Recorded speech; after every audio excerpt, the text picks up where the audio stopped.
कोल्हापुरातील राजारामपुरी परिसरात आज नेहमीप्रमाणेच गणरायाच्या आगमनाला सुरुवात झालेली आहे। बरीचशीच मंडळे नेहमीप्रमाणे इथं आनंदात आणि उत्साहात गणरायाची मूर्ती घेऊन निघालेली आहेत। काही मंडळांनी नेहमीप्रमाणे लाईट इफेक्ट आणि डॉल्बीचा वापर केलेला पाहायला मिळून येत आहे।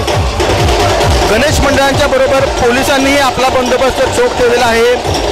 अनेक ठिकाणी पोलिसांच्यात आणि कार्यकर्त्यांच्यात मोठी वादावादीचा प्रकारही घडलेला आहे। एकंदर पाहिलं तर नेहमीप्रमाणे जल्लोषात आणि आनंदाच्या उत्साहात ही मिरवणूक आज पार पडत आहे।